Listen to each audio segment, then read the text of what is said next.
Douglas Murray is a British author and journalist who writes for Standpoint, The Spectator, among many others. And in 2005, published Neoconservatism, Why We Need It. At the age of 20, he wrote actually a splendid biography of Lord Alfred Douglas, the friend of Oscar Wilde. He joins us now from London, England. Welcome to you, sir.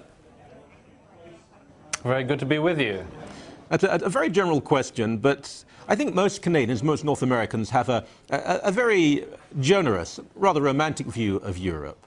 But it's perhaps a Europe of the past, a Europe maybe even of masterpiece theatre. Europe is changing radically, and specifically I mean the size and the sometimes aggression of the Islamic minority within those particular countries. What future for Europe as North Americans think it?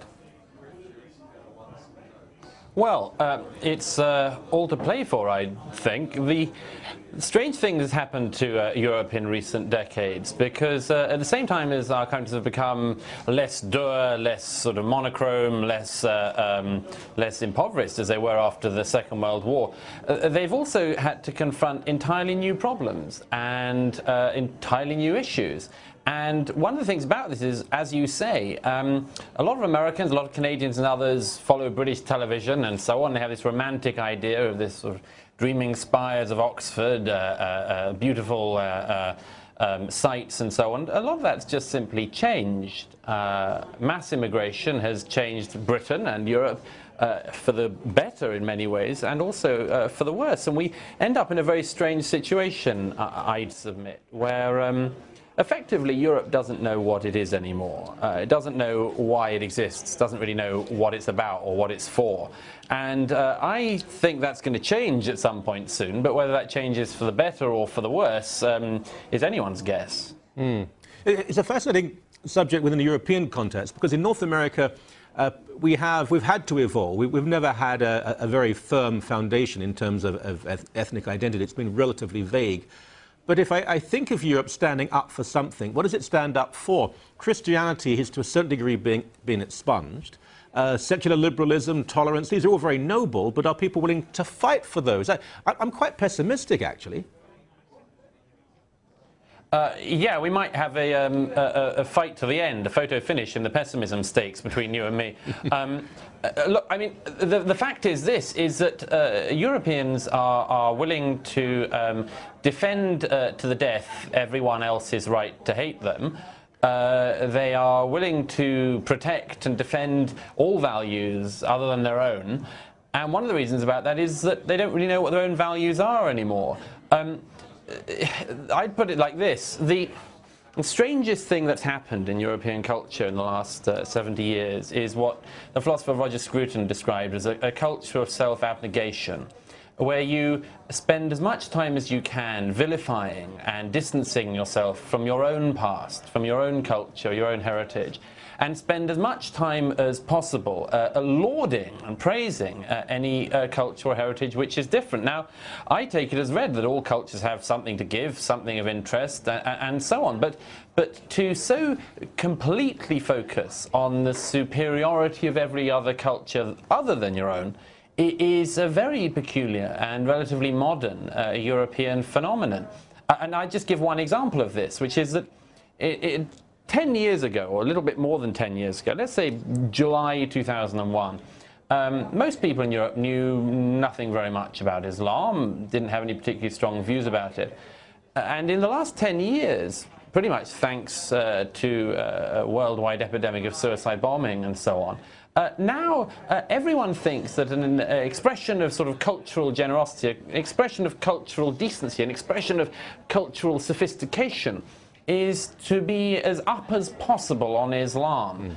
And I think that's one of the problems for Europe. It's a problem for everyone, that if effectively you can only celebrate other cultures, you'd never hear, by the way, any major broadcaster in Britain praising or doing a fawning documentary on Christianity. But, I mean, you wouldn't have any other type of documentary when it came to Islam. That's just an example of it, what I would think of as a kind of cultural cringe, which is now prevalent.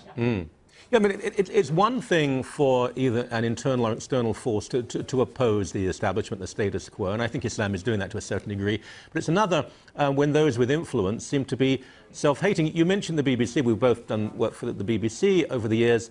BBC Radio recently, I heard a documentary that it was quite nauseating. It was so anti-intellectual. It was interviewing a series of people who'd embraced Islam, generally people who weren't really formed Christians in Britain who had embraced Islam, and their reasons were entirely fatuous.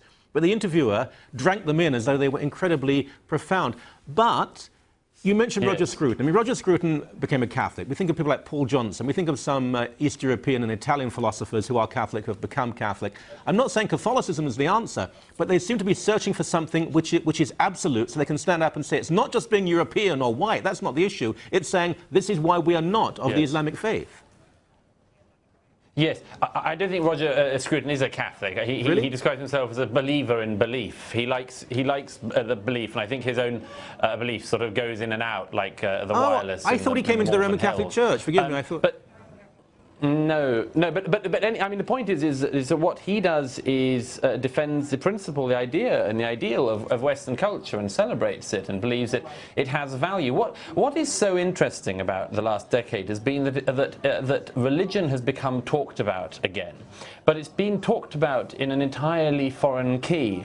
It's very strange development. If you'd have said somebody in 2000 that the first decade of the 21st century would be primarily obsessed with a discussion of religion, they'd have thought, what? Christianity? Haven't we seen the back of that? Yeah. But actually they end up talking about a culture and religion they know, or knew in the past, very little about. I think what is happening is, as I said, it's all to play for in this. But I would predict this, that if you are in a situation where you hate your own past, and are positively lascivious in your adoration of anyone else's past other than your own, then it can only spell trouble in the end. And let me give you one quick example. You mentioned the BBC. Not only in a program about Islam would you hear that kind of fawningness. Recently, the BBC ran a radio documentary about Anthony Blunt, the famous communist spy. Yeah. And it came to the sort of conclusion that basically Blunt had been a victim of the British establishment. He'd sort of an outsider. He didn't fit in, all that kind of thing. No, the man was a communist spy who wanted to bring down the country that gave him succor and gave him a home. As I say, any country which continually wages war and assaults its own self and its own past can't come to any good. And just this week, of course, we had the BBC apparently saying that the words BC and AD would not be used because they are so terribly offensive. I wish we had more time. Terrific stuff. Thank you so very much indeed. Not at all. Good to be with you.